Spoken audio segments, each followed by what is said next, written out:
very pleasant good morning, good afternoon, and good evening. Magandang umaga po, magandang tanghali, at magandang hapon, at magandang gabi. Wherever you're located and whatever your time zone is. Welcome to Crossfire. With me is, of course, Itos Valdes, and of course, Professor Ado Paglinawan. Up to now, he's still going over his notes. And this is Rita Gadi. We have a title for this program, but I don't know whether we should use the word revealed or unmasked. But this is about the hegemon or hegemony. I was trying to do some research on where this word was coming from. In the old dictionary that I have, it's not there. So this must have been something that came up recently, because the development of hegemony is indeed something that must have been, how early was this? Sometime back, even during the Prussian Empire or so. But that Roman. was, yeah, during the Roman times when you had, well, what exactly does hegemon mean? Well, it comes from that word hegemonia, parang demonya, no? Which actually is the dominance of one country over the others. So it's not the dominance of a country over itself, but the dominance of a country over others. Now, we have to talk about this because we have one world power, which we have always considered as our, well, ally, former colony, etc., and known as the greatest power in the world, until other countries were also rising to be likewise productively great in a way, economically and militarily. But the term hegemon does not refer to them yet, because they are not in that particular stage of wanting to dominate other countries. I'm referring here to the Soviet Union, which is now known as the Russian Federation, and of course, of the People's Republic of China. And the reason why we're talking about this now is because our president, Junior Marcos, is now to leave shortly, I think tomorrow or Sunday, within the next 24 hours, for Washington, for a visit to the most powerful country in the world, the hegemon, the United States of America. Many things which we have to consider, because we are in that, I wouldn't even say it's a revolving door, Ito, so we are actually teetering whether we should go one side or the other side, but it is a very dangerous kind of bricksmanship which should be undertaken by the head of state. So there we are. Our president leaves on the 30th, an official visit on the 1st, the president of the hegemon United States of America. Ado. Well, I came across this article by Jeffrey Sachs. As you very well know, he is advisor to 3 UN Secretaries General and currently serves as Sustainable Development Solutions Advocate under Secretary General Antonio Guterres. And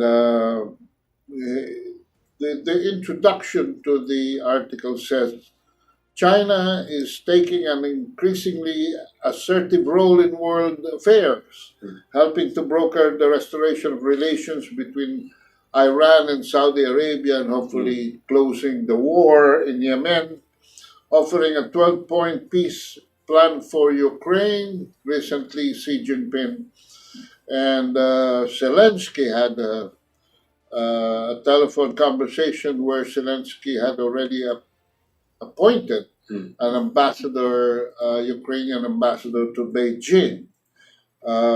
This should therefore facilitate the peace process and strengthening its relationship with European and Latin American powers, whom you know had been instructed by the United States to decouple from China. So, besides this, the diplomatic outreach is even going further, because China is brokering talks between Israel and Palestine.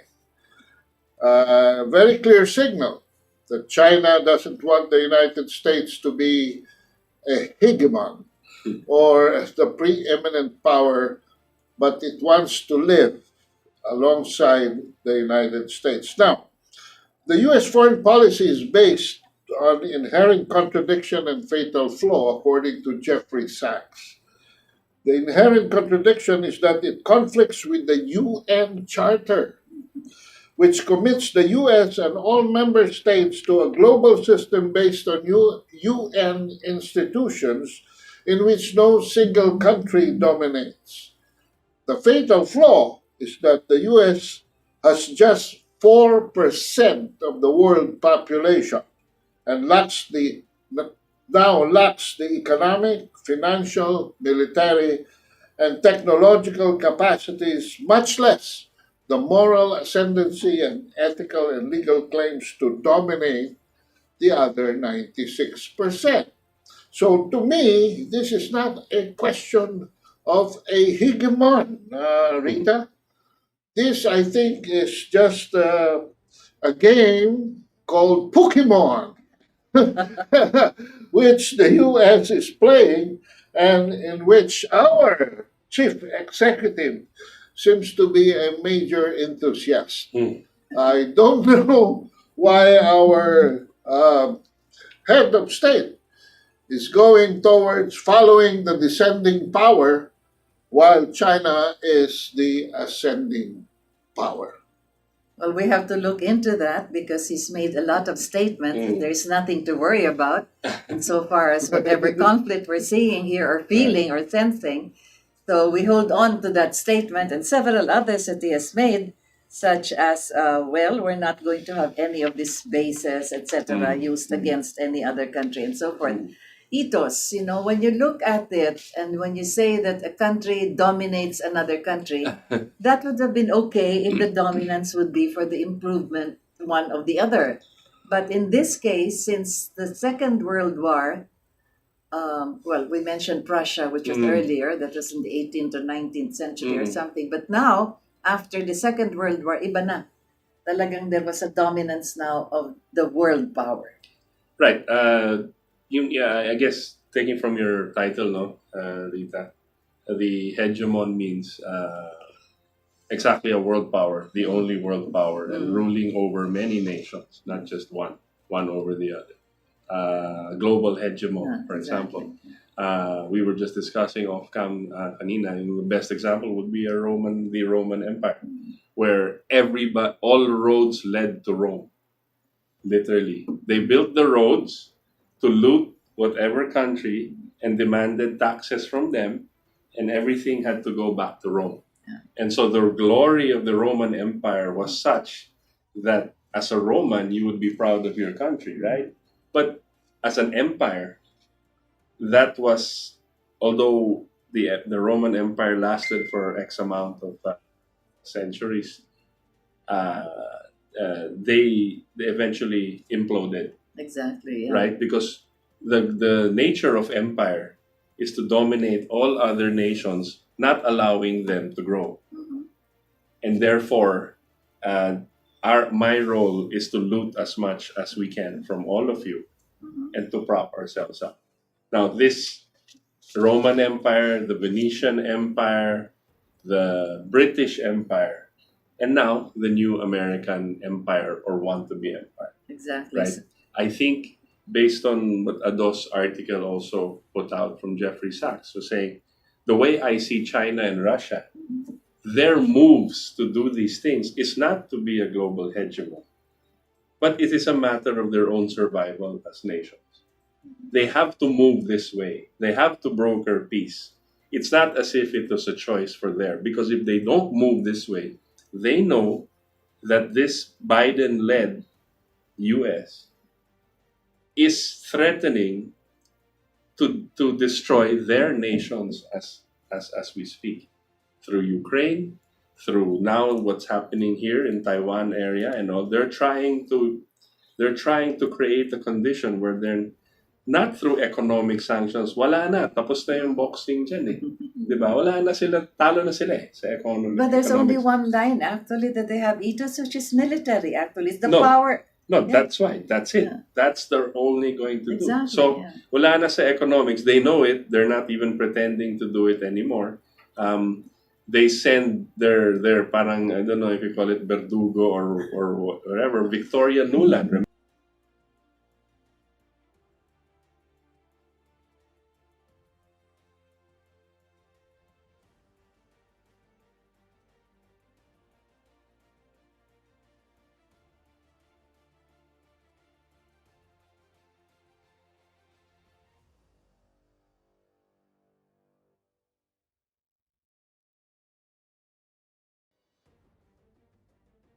I don't know if President Marcos knows this and he's playing along because of survival also, maybe up to a certain extent, and because he knows now, I guess, how much when he sat siguro sa Malacanang, he realized or siguro kinausap siya ng mga hindi natin kilalang masyadong tao behind the scenes and saying, this is who really rules the roost. And you have to play along or you don't. So we had the president, the last president, Duterte, who up to a certain point didn't play along. And he went against that drive for China. But not all the way. Not all the Actually, way. yeah. Not as much as Exactly, yeah. he should have, right? But going from I think China and Russia have seen look, what we're doing now is trying to broker peace, because if we go to war, we're all destroyed. And they're looking at it as their own survival. In the inspiration of Vladimir Putin, peace is a very existential Yes, requirement Yes. of today. of course. It's, But that is not what U.S. Ambassador Robert Blackwell in 2015 prescribed, because he was still pushing for America to become the top hegemon, if not the only The only one, yeah. hegemon. And so he prescribed four things: new preferential trading arrangements among U.S. friends and allies to increase their mutual gains through instruments that consciously excluded China. So they came up with the Trans-Pacific As early as that, Partnership, yeah. yeah. which failed miserably, could not even take off because the Belt and Road Initiative was already On a the big way, success. yeah. Number two, a technology control regime to block China's strategic capacities, and now China is showing that it is already moving from the fourth industrial revolution, Right. perhaps to the fifth. Yeah. The 5G way ahead of everybody. The buildup of power political capacities of U.S. friends and allies on China's periphery. But recently, President Emmanuel Macron spoke the truth when he said that the European Union, though an ally of the U.S., does not want to be a vassal of the U.S. And the EU president said that decoupling from China is out of the table. And fourth, strengthen U.S. military forces along the Asian rimlands despite any Chinese opposition. This is, of course, the Asian pivot, of which the only but that is pivoting is that of Bongbong Marcos. None of the ASEAN would like to abandon the zone of peace, freedom, and neutrality. Exactly. But if we go back again to the idea that this hegemon of the United States of America would want to control other countries, and they're fighting and they want to engage a fight with Russia and China. Russia already let go of about how many? 13 other republics. I mean, there is no hegemonic, thinking there. yeah. And then China still has its large population. In fact, it united all those little kingdoms in the Cultural Revolution of Mao Zedong. So, The power of the U.S. is gone now. It's gone. They cannot even aspire, but they have the nuclear capability to threaten. Yeah. That's it. So because they cut off all their industrial power, Biden, the first thing he does is reverse all of Trump's industrial projects. They cut off the pipelines in the U.S. They weren't producing their own oil anymore. Nothing. So he cut that all out. So he went back again to the Obama policies, yeah, right? Yeah. So that one, nakita ng China and Russia, they don't respect him anymore. There's nothing he can do that scares them. Plus, that they chose this time to announce that we are decoupling from the US dollar. The US cannot even convince them anymore to stay. Europe's like this, humihila na yung US. US is trying to keep them with us. That's why I'm saying siguro nga yung presidente natin is caught between a rock and a hard place because siguro on one hand there's a gun to his head, on the other hand it's disaster. So they're like, the myth of Sisyphus. yeah, Huh? yes, Huh? you have to come with us, or you choose your own demise. But so he's like this. He's trying his best to. It seems like it because, on one hand, when China protests, he will issue something. No, we'll discuss. Mm. Right? He doesn't go directly against China either. Mhm. Right? Unlike our, the late great Pinoy, who talagang was pag inutos nila ni Obama, gagawin niya. Gagawin niya kaagad. Walang question. So, but now when you look at the hegemon, when they say when the US sneezes, the world gets sick. Mm. Wala na yun. Yeah. Ngayon, the US is in terminal The whole world condition. is sneezing and it doesn't give a damn anymore when there's. Yes, the US is in terminal They have to wear condition. a mask. Yeah. In the ICU right now. Exactly. But they have a gun. They have the military, which is dangerous. And China knows this. So what's happening now in our waters, kunyari, the biggest balikatan exercise, naiinis po ako because para tayong inuuto tayo para tayong, then we show it on our media and those videos na parang Chinese Coast Guard comes and nanliit-liit ng ship. Pero hindi natin nakikita sa likod niyan.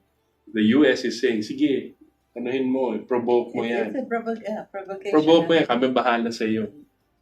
Kasi none of us want war. And that's it. It's a game. Yeah. It's yeah. a very dangerous game. And, we shouldn't be relishing this, actually. Konti So, na lang yan. Something will happen, will trigger, which is what the US will do. Then they will invoke the mutual defense agreement. but even that is difficult to invoke by them because who are they going to defend? Themselves? Defend us now. They will defend us from China's aggression. That's what they're going. That's how they're going to go. That's why I'm saying there might be a false flag. Oo nga. There will be a false flag, which they themselves create. In fact, Your dad even predicted something worse than that because it might not be coming within our area. It could happen in Korea, in the Korean Korea. Peninsula. It could be. They could. They're Provoke. provoking because Yeah. they have nothing else left. They don't have the economic system nothing. to switch. They cannot use the dollar to go to war because everybody's leaving the dollar. Exactly. This is what they're left with. And they seem to be a dog trying to catch its own tail because Salaknib, this year's Balikatan exercises, has not only proven the American doctrine of defending the beaches much obsolete as the U.S. sent 12,000 boots on the ground to participate, doubling its force since 8 years ago in 2015. 12, I think it was 17,000. Oh. 12 lang ba? 12 plus 5 to 6,000 Filipinos. Okay. The doctrine featured towards the closing of World War II. So the Normandy, Yeah. the They keep on repeating Leyte Gulf, this. Yeah. Le- They keep on Guyenne, showing this. Valdes. Exactly. Yeah. Yeah, it's basically a combination of naval and infantry offensive, a littoral or a coastal demonstration that is no longer relevant in today's highly technical, technological warfare. It is demonstrated.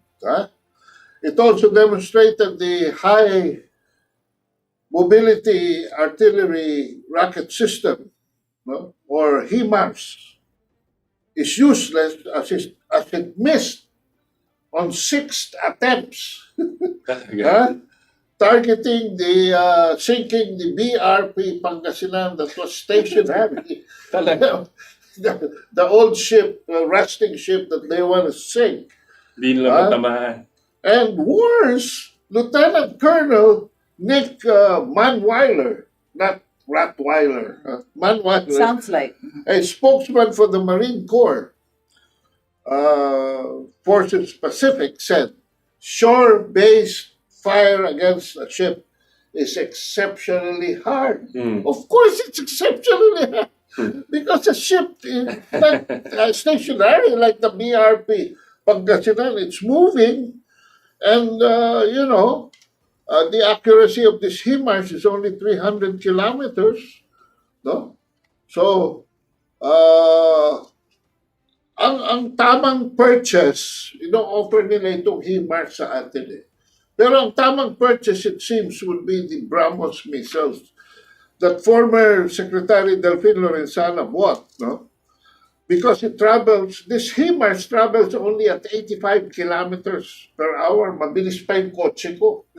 No? While the BrahMos has a Mach 3 speed, again, Department of Defense officer in charge, Carlito Galvez, you did not do your homework. Nakakahiya. Pinapasok nyo pa yan, no? And yung BrahMos can be launched not just from land, but by airplane, ship, or even submarine, which we don't have. And this is something. To beat the Philippines in any confrontation with China that the United States is pre-staging, China does not have to launch a single ship or aircraft in our direction. It does not even have to land a single boot on the ground in our territory. China only has to release a barrage of Dongfeng missiles to destroy EDCA bases and other lily pads which the Americans would use and thereafter send paratroopers to secure the targeted area. Ito ang irony. No? Wala tayo sa wisyo. We're fighting a conventional war where things will be moved by artificial intelligence already. Wala na yan. At saka, I recall a joke. I don't know if I can say it on the air, but I'll say it nevertheless. Benedicto David of NBC, Bureau Chief, noong 1985-86 dito said, the Philippines cannot war with China. Sabi ko, kaya natin yan. No. All the People's Liberation Army have to be ordered. And just maybe 1/4 of them Just to is for the people in southern China to pee and urinate in our direction, and a tsunami will be sent immediately to the Philippines, inundating the whole archipelago. That My was the goodness. joke then, but it can still hold true now. 1/4 of It's the just saying, yeah. you're just saying that we're just simply outnumbered and there's no. But 1/4 of the population of the world are Chinese. I wanted to say again. My thought is that this is all zarzuela. Everything that they're doing with the Balikatan, it's all for show. And what they release to us and the reports they release to us is not really what's going on now. Okay, so everything we get, these news reports, kasi like this, kasi these so-called arms and all of that. Wala po tayong kalaban na nation. China is not invading us. We're not against Russia. We are not fighting against the United States either. But just like the Roman Empire of old, to preserve the real soldiers, because it was expensive to maintain a Roman soldier, he had to have X amount of steel for his shield, to have his spear, leather for his boots. That takes, and each shoulder cost this much. They would use conquered people to fight initially their battles. That's exactly what's happening now. And they're slaves because there's no choice. Yeah. Because they are slaves to the hegemon. They have no choice but to fight and die. And when yung kalaban nila natalo na, because army yan, they're cheap. They're cheap. Doon kami papasok and we'll mop things up and then we will conquer. Silang bida. They are using us just like wars of old, just like what Britain used to do with all Indians Yeah. and other countries they conquered. Sila munang lumaban. Sila yung wasted. They used the Scots at the same time. They used the Irish they just use them because they're cheap. Sayang yung English forces natin. What do you think is happening now? Exactly. Until what if we hit by mistake, assuming, some Chinese vessel, and then it's escalated. Maybe it's not a mistake. Maybe it was deliberate, yeah. Deliberate, tas sasabihin nila, Pinoy. But you see, that's part of the template. If you look at the wars that they've engaged in over the past 70 years, since the organization of the Peace Assembly, which you know as the United Nations, the wars that the hegemon America has engaged in is precisely that. They have a template. Yung sinasabi mo nga, gagamitin mo na yung mga tao para mag-gera sila, tsaka lang sila papasok. But that's exactly how it was. Vietnam was part of that, and then, you had several others after that. They went into Afghanistan, into Syria, into Iraq, and into Libya, and all of this. And then in the countries in Africa, lahat yan. They even had to, now, ang gulo ng Sudan. There is no country that they have not entered into that has been developed by them afterwards, or at least to improve the lives of the people that they have. But there is more than meets the eye here, because Dan Steinbach wrote an article recently. Who is he? And Dan Steinbach is... Para malaman ng mga nakikinig sa atin. Dan Steinbach is one of the think tanks writers who not only writes for the Philippines, but Singapore, the United States, London, and he's a geopolitical expert analysis. Let me intrigue you with this. The Secretary of Tourism, Cristina Frasco, estimated that we should have 2 million, because we already had 1.8 in 2019. Tourists. 2 million tourists from China. Okay. In 2019, the Chinese tourists constitute 22% of the total arrivals, translating into 2.3 billion in tourism receipts. All right. To enable arrivals of this magnitude, 2 million in a year, about 7,000 visas are to be issued per day. Do you know how many the Department of Foreign Affairs have authorized all the consulates in China to issue?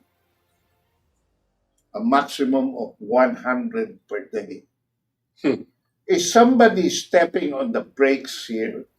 On purpose, Number two, they are already introducing to grade 10 in the Department of Education. There is a proposal to put all of this arbitration ruling, this West Philippine Sea, and all this kabugal of lies into the textbooks. That is item number 2. Item number 3, Galvez, it seems, is working towards adding not just the 4 sites to the bases, to the EDCA bases, but all around the Philippines to constitute a 360-degree coverage. Not telling the people that the bases that he keeps on saying, Armed Forces of the Philippines, readiness, etc. But it's not saying that these are American bases in Philippine bases. And lastly, just the other day, a boatload of reporters were transported by our own Coast Guard to Ayungin Shoal. And guess what? Because they are lost at sea, they were again checkmated by the Chinese Coast Guard, and they're making a big hullabaloo about this in the newspapers and local media. Parang sinadya. That's what I'm saying. Yeah. There seems to be something going on. Yeah. It's that's what I'm saying. They're provoking. They're using us to provoke a new conflict, just like old. It's a zarzuela. Yeah. And I don't know. And all our mainstream media, all corporate media, are all compromised. They will not report on these things. They will toe the line. And and nobody else. None of our legislators are bringing this up. Zero. And they're not even reading carefully exactly what the contents of this EDCA is, etc. and all, because if you look at it, in the original 5 Philippine bases where you have American material, troops, etc., and American facilities and equipment and whatever, they keep on harping that this is for disasters and for humanitarian reasons and so forth. Okay. Well, We are hit by typhoons on the eastern seaboard. So why don't they position? I don't know what they're going to do with the typhoons. They're going to shoot the eye of the storm because that's With what missiles? causes. Yeah, and then you have a lot of other islands that also need preservation insofar as disaster is concerned. I mean, why do they not target those areas where you have flooding, etc., and all of this? If you're looking for that, Again, I'm saying this is not. If we go down to those details, they don't care. yeah. It's because the intention is not that. And the sad thing is that our government, the executive, the legislative, and even the judiciary upheld the constitutionality of it Exactly. in 2014. in 2014, right? But now, where are the people questioning it? Yeah. Where are the ones who are supposed to question this legality? Why are you here? Why? Especially when the facts on the ground have already changed radically. Correct. And zero, nothing, silence, and everybody's being given bread and circuses, just like the Romans. Give them a show and give them free food, and they will forget it. They will forget the real issues of the day. And this is what's happening to the Filipino people. It's very sad because the tentacles of this octopus hegemon are really strangling many, not just the smaller countries, but within our area and ourselves, for that matter. Because, as you said, this is all a game, and only what they say is supposed to be what is real, but that is not exactly what's happening. So what do we have here? We have this hegemon, the United States of America, an ally of so many decades, actually. We have acknowledged perhaps their contribution to our body politic, the values and ideas of freedom, justice, and democracy, etc., public school system, the highways, and whatever else that they have introduced to our country in the 45 years that they were here, that we were their colony. But as you said, Ado, things have changed, radical changes. And we are now facing another platform where we should not allow this to happen again. But apparently, we are opening the doors precisely for the entrance again of this template of this hegemon that will be affecting our lives. And this is dangerous. When I heard this 360 degree, I was reminded of former President Emilio Aguinaldo wanted to go to Intramuros because we had already beaten the Spanish, only to find out Correct. that the Spanish were no longer in Intramuros, but it had already been overtaken by the Americans. Yep. So are we surrendering? So are we surrendering in the way that Douglas MacArthur surrendered the Philippines to the Japanese?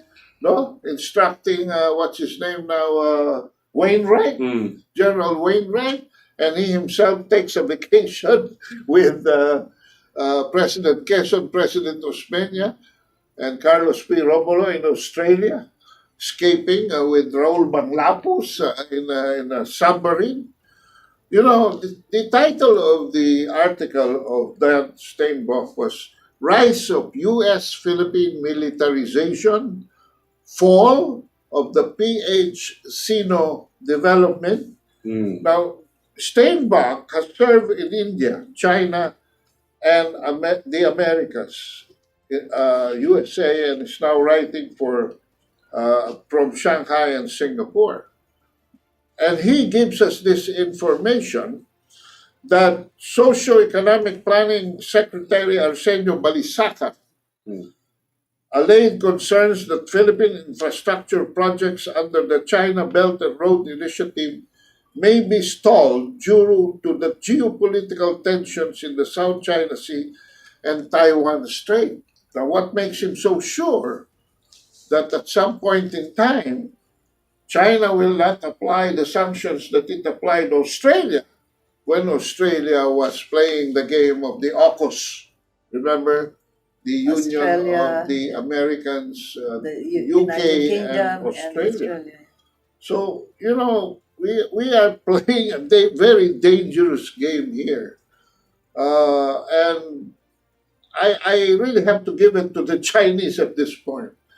That Patience. despite everything, they sent their new foreign minister here to really just make a dipstick of what's really happening, instead of immediately. And I was shocked.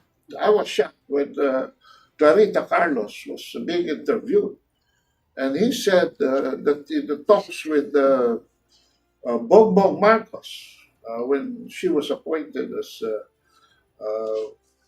national security advisor, she said, "Well, you can consider one of the options, The downgrade. downgrading our mission in China to a chargé d'affaires." I don't know where this braggadocio, this arrogance of the Filipinos are coming from. Tremendously powered only by the disinformation. And I am intending to write a column soon that, you see, did you notice that every time they talk about the nine-dash line, they only refer us back as the arbitral ruling of 2016. They never go earlier.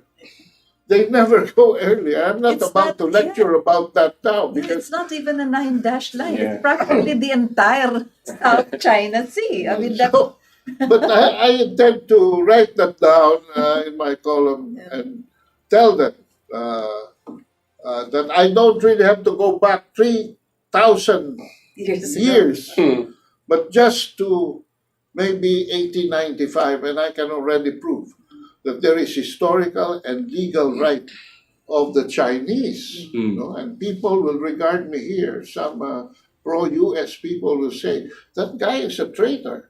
He's talking. We keep on telling people this is ours. This is ours. No, no, no, no. There is no West Philippine Sea. There is no West Philippine Sea, ladies and gentlemen. The demarcation of There is no Indo-Pacific either. They come up with all sorts of terminology as though that is exactly what Sila it lang is. naman Yeah. nag-delete. Gumagawa sila ng Yeah. noon. as early as 1947, I will go just this briefly. China, in the person of the Republic of China then, demarcated the South China Sea claim into an 11-dash line, which it reduced to 9-dash line to accommodate the 2 dashes of the Gulf of Tonkin for Vietnam. Okay. And this was a series of events involving international treaties, such as the Treaty of San Francisco and the Treaty of Taipei. So let us not get into this information war that the U.S. has staged, using the Philippines. And a former president of ours, and of late, a Secretary of Foreign Affairs that has expired. I won't even mention his name anymore. But to feed us this poison of lies and disinformation, so that our bravado, just like Clarita Carlos coming in with this suggestion, would shrink into shame. Nakakahiya tayo. Ha? West Philippine Sea is a controversial claim. There is no such place as a West Philippine Sea because that's the entire South China Sea, actually. We have not demarcated even our own claims to the South China Sea. Yeah. So mahiya naman tayo. Our Coast Guard don't even have the longitudes and the latitudes as their baselines in making those patrols. And yet we claim that they're encroaching into our territory. In the first place, exclusive economic zone are not territories. They are international water. You know the irony there.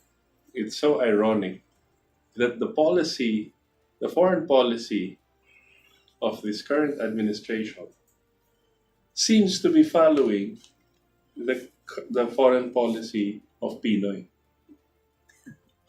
When that was already questioned No, by our incumbent president, No, see the even at irony. the time, yes, he It's would question Bongbong that. Marcos has the same foreign policy as Benigno Aquino. And the only one that was different is Rodrigo Duterte. You see, that's the irony there. Pareho silang foreign policy. Pareho silang sumusunod. They have the same, it seems to have the same masters, the same people that they would like to follow. Pareho silang namamanginoon, Mm, you know, sa hegemon. yun. Tama. It's irony. It's ironic, right? That's why Bobby Tiglao called him Noy Noy Dos. Yes. Yeah. It's turning out funny. It's so... I always go back again to what I said earlier regarding decisions made by our incumbent president. Once you're there in the seat of power, as I've said, there are many things that reaches you. There are many items that are presented to you. It is the pinnacle of power, pinakamataas. So marami tayong hindi nakikita at hindi nararamdaman at marahil hindi rin natin alam na siya lang ang nakakaalam nito. Kaya sabi ko nga, in the 2 decades that I was covering his father, I also had the same questions that you are now bringing up, and perhaps many of us. Bakit ganito ang palakad niya? Hindi ba niya alam ito? So I would still want to grant him that that platform of that pinnacle. Na sapagkat meron siyang nakikita, meron siyang nararamdaman, and a lot of the dialogue that he has entered into with his heads of state, with foreign ministers of China, with the foreign state secretary from America and other world leaders, we don't know also the exact content of the dialogue that he has had, that they have had with our president. So I would still grant him that, not leeway, but that platform of being the head executive, na meron siyang nalalaman at meron siyang nararamdaman at meron siyang, sabi ko nga during the time of his father, there is something up his sleeve which all of us are hoping will be for the benefit of our country and our people. Kaya, yung nakikita natin, Itos is already laughing at the way I'm saying this. This is not just saying because I'm a Marcos loyalist or I believe in him, but I would grant him that. Kasi sabi ko nga, marami kasing desisyon na hindi basta-basta masasabing ganito ang gagawin ko sapagkat yun na nga, that is the prerogative of a chief executive. So, Rita, let me tell you that the Cagayanos agree with you. Kaya they have submitted this to the Almighty God for prayer. Kasi pinasadyos na nila si Bongbong Marcos. No? Dahil hindi nga maintindihan. But until he's there, really, he deserves the benefit of the doubt. No, no, we're actually... Babalikin pa ba siya? We don't have a... we don't... to Rita's point, I understand, of course, he give our president all the support he needs. But until when? We are at a crucial crossroads of humanity right now. Not just for the Filipinos, but all of humanity. And not in the face of other priorities, like there is water shortage everywhere. That's what I'm saying. So Electricity is so so you- high, we- inflation is so high. how long are we going to hope Yes. that he has something up his sleeve? Or hold our breath. Yes, that we're trying and hoping and praying because we think he's going to do. We understand the pressures of the job and all of that. Yeah. But that's what the Filipino people elected you for. Exactly. There's And- no yeah. there's no any way to look at it except that. And I hate that one day he will wake up to the realization that his father made when his father said, the biggest mistake that I made was to trust the Americans. Yeah. Well, yun ang sinabi, di ba, Rita? It should, he should That was Tell us about it. no. Actually, his exact words were when I said that. Wait, was it wrong to call for snap elections? Immediately said no because I won. What then is it? His exact words were the betrayal of a friend. yeah. The betrayal of a friend. Okay, we have held America as a friend, Mm. as an ally, as a big brother, Mm. and so forth. And whether it is inherited by this new administration or the rest that followed after 1945, that America is the big brother, the GI Joe that comes out as really the protector of those that are being oppressed. Yun ang talagang problema natin. And that's the reason why we have entitled this program Hegemony. Hegemonya. Yung nakakatakot na merong isang bansa na umaapi sa mga maliliit na bansa para sila ang mag-control. At yan ang nangyayari dito. Nakitang-kita natin sa kasalukuyan kung bakit pumapasok sila dito sa ating teritoryo ng kanilang mga sundalo, kanilang mga armas, kanilang mga equipment, at ang kanilang dahilan ay para daw sa pagpapalit ng panahon, ng weather, para sa mga disasters. Kaya yung sinasabi nga ni Itos, parang karnabal na lang ito lahat yan mga palamuti lang pinapakita. Ngunit kayo na ang mag-isip at maghusga para malaman ninyo kung bakit natin pinag-uusapan that there is a country that wants to dominate other countries to sheer power. Itos has already explained that so well.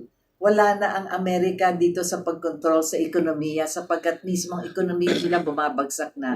Ang hawak lang nila yung nakakatakot nga, the threat of nuclear power. Maraming bansa na merang nuclear, pero hindi sila nagte-threaten. Ang matagal na sila nakikipag-usap sa Iran, nilusob na nga nila ang Iran, nilusob na rin nila ang Iraq, at lahat yan, marami silang nilusob, kasi gawa nga niyang nuclear na, wala rin silang nagawa. Ngunit sila, yan ang kanilang ginagamit na panakot, kaya namin pinag-uusapan yan sa kasalukuyan. And I just wanted to add, Yeah. when the Roman Empire was disintegrating already, and they were being invaded by the Mongols and The barbarians, the barbarians, other parts. It wasn't Rome right away that was sacked. It was all of these states that The continued city-states, to support them in the periphery. Okay, sila yung unang na-slaughter, hindi yung mga Romans. Think about that. Think about the movement that's happening in Europe, in Who's- Central Asia. No, who's going to Or get slaughtered as first? recent as Hmm. Ukraine. Ukraine. Yun na nga. Oo, Exactly. Diyan. So that's all we're saying about this thing. So we choose who we either get off the Titanic or we go down with the ship. Oh dear. Yeah, ano. So anyway, May text messages na let's yata see tayo. if we have our listeners tuned in, Sige. and let's read some of their remarks and comments. For the meantime, ito na. Marie Aureliano Culiado, mapagpalang hapon po, sirs and ma'am, God bless po. Virgilio Villanueva, good afternoon. Danilo Thailand, good afternoon to the followers of Crossfire. Lynn Mutas, Sarko, good afternoon. Bacolod City, Miss Antrope, good afternoon. Crossfire. Stormy Savi, the D in EDCA is disaster. Agree. And the A is agony. Strategy is different to playing with fire. Is it true that First Lady. The First Lady is the backbone of the President. Oh, see, Rita should answer that. True family. Di ba tinapos na ni McCoy yung kontrata sa atin ng US 99 years to 25 and to 5 years? Alam ni Kaado at ni Rita Gadi yan. Pero binalik po ni Noy Aquino. So, malayo pa siya. Kanyang ama, anong sabi ni McCoy sa palabas ng Made in Malacanang, paano ka makabayan yung barkada mo ay mga elite. Oh my God, look at the spelling of elite there. Huh? Which is a Belinda good spelling. Karina Buko, hello Queen Mother and Company. Veron Suzuki, good afternoon po mga sir, ma'am watching from Japan. Ohio, Anacela Watson. Happy to catch you online. Hindi kaya strategy yun to go away with the QFS. Gezara Nesara. Kaya mag-international banks are closing because of the reset in a good way for quantum financial system. Translate that to me, Kaitos. Yes, ang Balikatan just ready for humanitarian project because there is a war of financial reset. Baka next week we can discuss it. We talk about that, yeah. Jinky Bill, hello po sa inyong lahat watching from Germany. Aktung, nice to see the three of you side by side. Another interesting and educational discussion from our present Katipuneros. Noel Rivera, good afternoon. Happy to watch you live. I totally agree, Kaado. Why does our government project so much arrogance? Just because of the belief that there is an America behind us, which is a ghost of its former greatness. Luis Gerald, the design is very nakakahiya talaga po si Valdes. Hindi man lang magawa assignment. By the way, good afternoon po sa inyong tatlo. The design is very walang pakialam. Masakit. Talaga, masakit ang katotohanan. Hindi naman talaga nakikialam problema ukol dyan. Para sinabing hegemony, siyempre dominant ang isang bagay para gamitin sa kasamaan. Alyale. Ang sinusunod lamang strategy ng mag-asawang Bongbong at Lisa ay pambansang katagan nila noong eleksyon. Unity lang, whatever happens. No questions, no complaints. Period. Carol Villanueva, your show po. Keep it anchors. Keep it up, anchors.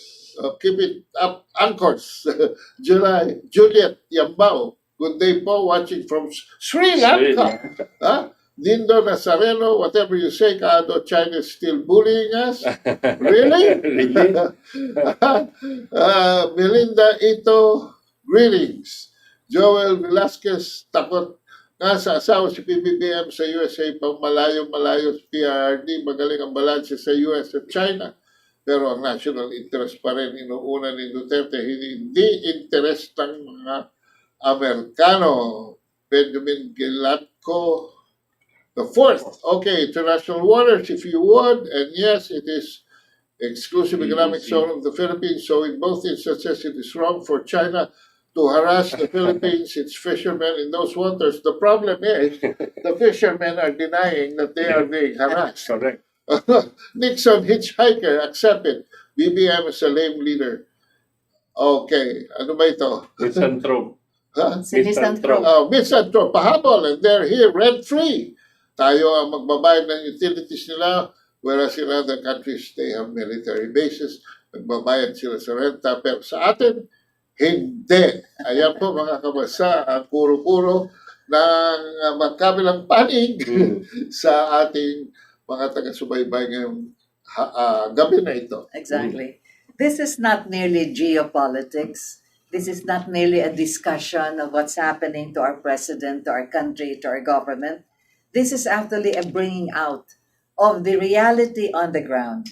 So we have here Itos expressing to us what has already happened in history, which is again being repeated. Sabi nga, pagka hindi mo sinunod ang nangyari at pagkakamali ng nakaraan, mauulit na naman sa kasalukuyan. Ado has mentioned so many of these analysts, political thinkers, and a lot of these people who have been writing about this.